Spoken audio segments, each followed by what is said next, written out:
भूर्भुवस्वः तत्सवितुर्वरेण्यं भर्गो देवस्य धीमहि धियो यो न प्रचोदयात्. O God, giver of life, remover of pains and sorrows, bestower of happiness, creator of universe, thou art most luminous, pure and adorable. We meditate on thee. Please inspire, guide our intellect in the right direction. Our chief guest, today's chief guest, Mr. Honorable Kirby, President, National President, Dr. Suresh Prasad, हमारे बुजुर्ग परिवारजन, आर्य बंधु, माताओं, बहनों तथा बच्चों, पहला तो बहुत धन्यवाद आप सभी को ये मान सम्मान देने के लिए. और कोशिश करता हूँ 10-15 मिनट में आपको स्वामी जी की जो जिंदगी है उसको इतने छोटे समय में मैं कैसे पेश कर सकूं, लेकिन कोशिश रहेगा. अपने वक्तव्य से पहले दो पंक्तियां कहना चाहूंगा. जिनसे मुझको मिली प्रेरणा उनका दर्शन नहीं हुई. जिनसे मुझको मिली प्रेरणा उनका दर्शन हुई नहीं. हे मेरे प्राणव स्वामी दयानंद, जिसका जीवन बहुत कम था. हे मेरे प्राणव स्वामी दयानंद, आपकी जीवन बहुत कम थी. जिनसे मुझको मिली प्रेरणा उनका दर्शन हुई नहीं. हे मेरे प्राणव स्वामी दयानंद, आपकी जो जीवन बहुत कम थी. Swami Dayanand Saraswati is unparalleled person in last 5,000 years, and this is something I have worked on for more than 10 years in researching.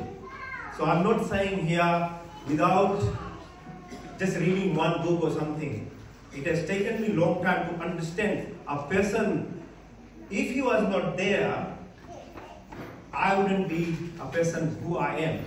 And many of us who today believe in truthfulness, who have rights, equal justice, especially for women and children, for Hindus and Indians, it was almost impossible. Imagine 150 years ago, there was no social media. There was no medium of actually any accountability. And this is a man who rose up and tried to bring back Indian identity. It was no easy feat. Today we have all means of communication, and how much are we doing actually, Swami, in this work? Seriously, if we are truthful to us. There was a man who did so much in that time period. So there's a big, the person that he was, the persona he was, his teaching was Manubhava. Manubhava means become noble. Trivatto Vishwam Aryam, make the world a better place. Vasudev Kutumbakam, it's like whole earth is one family. These were these three main lines. And obviously the fourth one was get back to the Vedas. So four, I added the fourth one. So a man who was, there was no racism in it. There was no judgment on any culture, religion, race or anything. Purely above and beyond, thinking for this earth itself. I grew up very lucky, and I'm so grateful for my grandparents who actually took this knowledge on. I'm very grateful to Aji, Pandit Bhuandar, Pandit Gurudat, Pandit Bhualarya, आप लोग इस समाज, Swami Ramdev and Prabhamitra. If not for these people, I too would have been stuck in the little bit of the knowledge that I had, which was okay. We were okay in terms of being human beings, but to get to another level, you have to understand Swamiji's life. बात है 12 February, 12th of February 1824. That's why this is 200th year Jayanti for Swami Dayanand. We forget our relatives after 10 years. Ram Nath ji, mere great grandparents the. How long did I remember him even? The fact is we all forget. People, that's a natural plasticity of brain. You can't help it. But here is a man, 200 years later, we are remembering him. So this is in itself telling that there was something very, very unique about him. I'll give a quick run of his timeline. This is what led me to write this book. And please, for your children's sake, just get one book. Because I didn't have this knowledge. I knew Arya Samajis did Havan. I knew we knew Vedas is the truth, but we didn't know anything more. So I wanted to know what and how. If the Vedas teach there is no avatar on this planet or no godly figure, what made this man so remarkable? What made Ram so special? What made Yogeshwar Krishna so special? I just wanted to know. So this is my journey or my Tirath Yatra in this book. Finding what he was. In first year of his life, almost he was killed because of the bride. He was born in a Brahmin, very high class, top level Brahmin family, very rich family. There was nothing short in his life. There was a lot of jewelry and his, so the first year of life he was almost drowned by the lady who was looking after him, but because she saw his eyes, she at the last moment she refused to kill him, but then ran away with the jewelry and things. Fourth year of life, Swamiji was already actually being introduced to Vedas. Very strong Shiva believing families. So there's the whole life of him, as I unfold, you realize that he was a traditional, orthodox Hindu. There was nothing about. So for someone to come around and say something so big means that he had found the depth of understanding. 8th year he gets Yog Pavit. By then he knew full Yajurveda.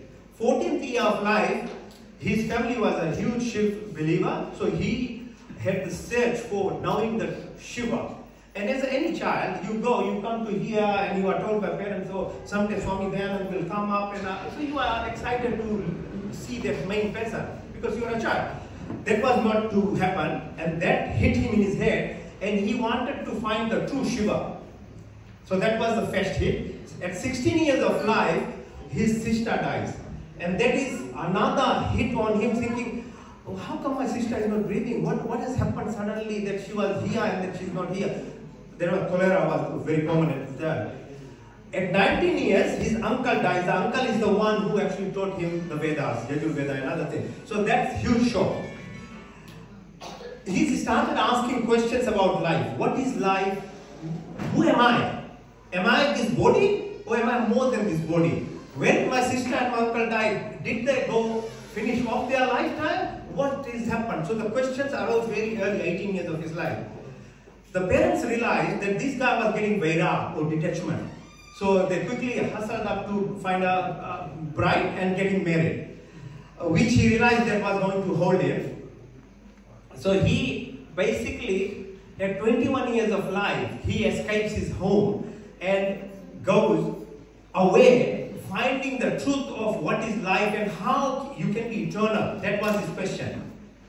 So we all know Swami Brijanand came and gave him Vedic knowledge, but we don't know when that happened.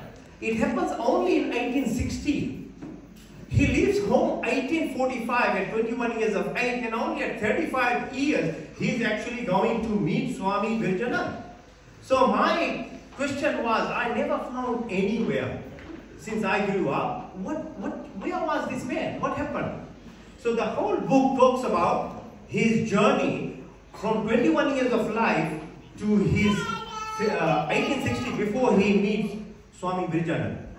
And you'll be amazed to find out when he leaves home how much difficulties, sacrifices, and the things that he has to do, which includes, so I give some names so that you know. Swami Purnanand Saraswati is the first man who actually identified him as Chaitanya Brahmachari, means eternal celibate. So he becomes, within 1846, complete celibate. He gets a label and he gets the name Swami Dayananda.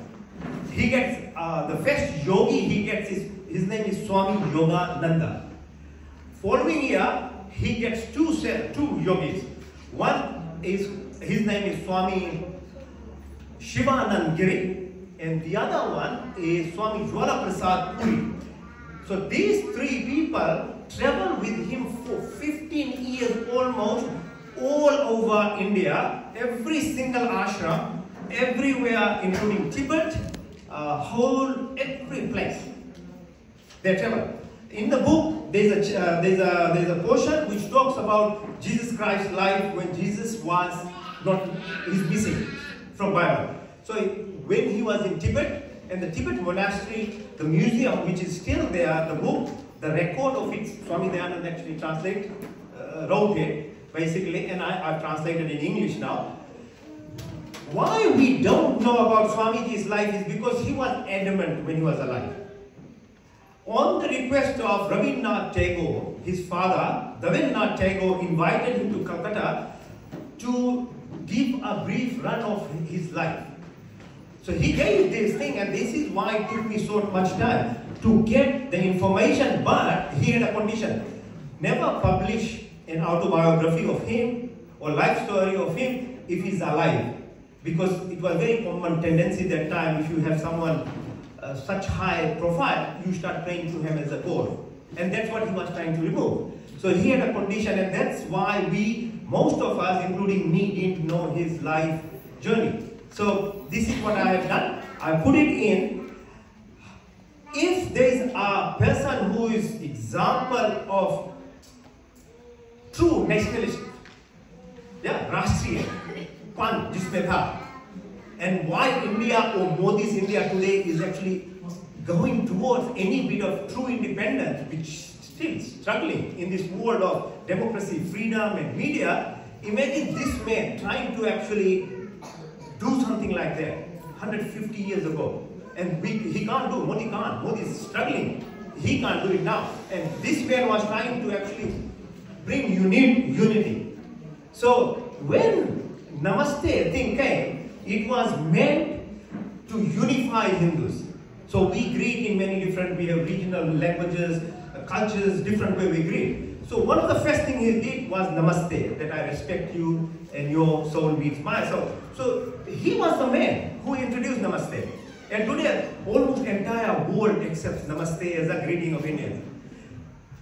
Independence movement, 90% of all Indian fighters followed Swami Dayananda. Imagine this man, 1867, he goes to Haridwar, he gets all the Indian groups and says, no, Swadeshi, Swadharam, Swabhasha, Swaraj.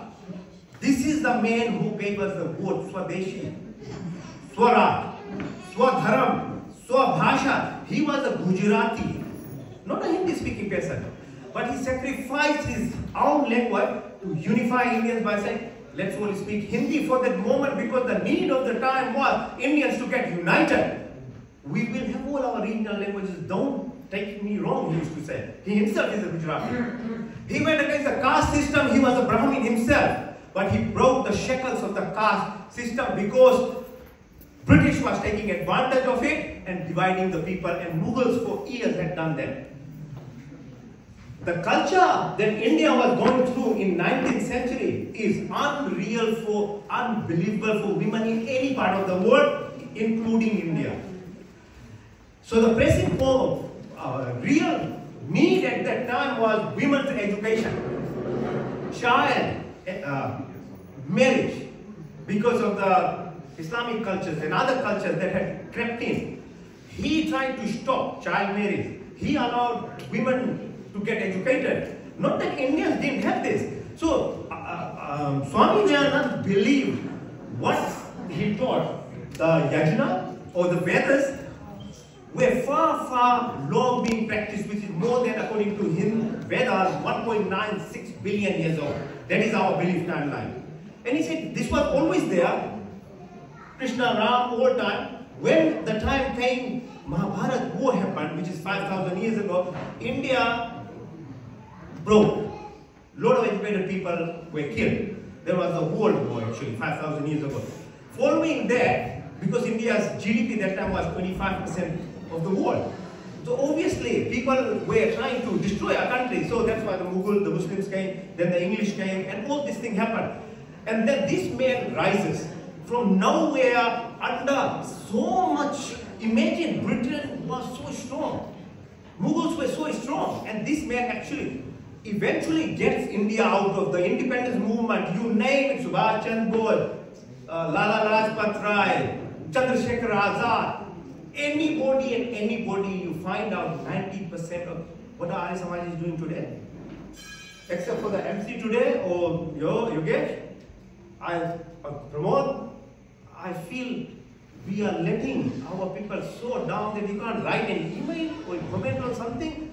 When Bangladesh is almost finishing off the Hindus, or Pakistan has done it, or Afghanistan has finished. What has happened? Our teacher, our leader was there talking, marching, protesting. So there's certain things we need to relook. If we really are believing in a person who actually stood for Indian unity, Hinduism in a true sense, which is the original form, which are the four Vedas. So he was example of an independence leader. So that's the Rashtriya level. But Samajik, Sati culture. It is a, don't get me wrong, it's not a Hindu culture. It was actually brought in by Mughals. And there were circumstances where Indian women had no choice but to actually kill themselves because they would actually take them, kidnap them, the Mughals. So that he stopped that. As I said, childbearing. Women, that time the practice of what's called a 50-year-old would marry a 15-year-old girl because someone had money, someone had some money.